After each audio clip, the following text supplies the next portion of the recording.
थोड़ी बोल रहा हूँ यार। Smile on the camera. Thank you. Lovely. Ma'am sir photo sir ma'am ma'am छोड़ दो Done, done, done. छोड़ दो डन डन फिर से प्रोफाइल हो गया। तो ले आओ ना फिर वापस ले आओ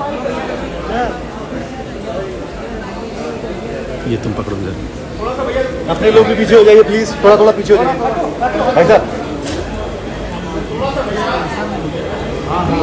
चलो 1 2 3 and come.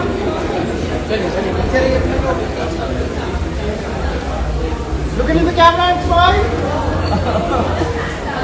तुम इधर ही रहो ना, आप इधर ही रहो, इन लोग को रोक दो फिर ये लोग चले जाएंगे सही से।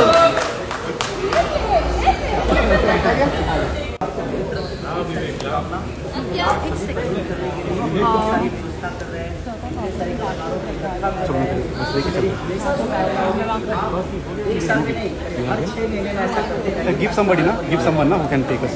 हाँ हम लोग हैं सर प्लीज प्लीज प्लीज जाने दीजिए प्लीज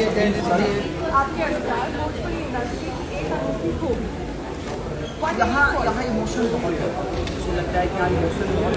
जैसे कि आप सभी अपने मोबाइल स्क्रीन में देख पा रहे हो खेसारी यादव काजल राघवानी जो कि भोजपुरी इंडस्ट्री के नंबर 1 जोड़ी अब वो भोजपुरी इंडस्ट्री में बहुत जल्द देखने को मिलेंगे। दोनों के बीच का मामला सॉर्ट आउट हो चुका है और लोग काफी उत्साहित है भोजपुरी इंडस्ट्री में खेसारी यादव काजल राघवानी की जोड़ी को देखने के लिए। और जैसे कि आप इस वीडियो क्लिप में देख सकते हैं खेसारी यादव काजल राघवानी किसिंग रिंग बनाते हुए दिखाई दे रहे हैं। इन दोनों की जोड़ी को देखकर आपको हैप्पीनेस महसूस हो रहा है कि नहीं, अपना राय हमें कमेंट बॉक्स पे जरूर दे। मिलते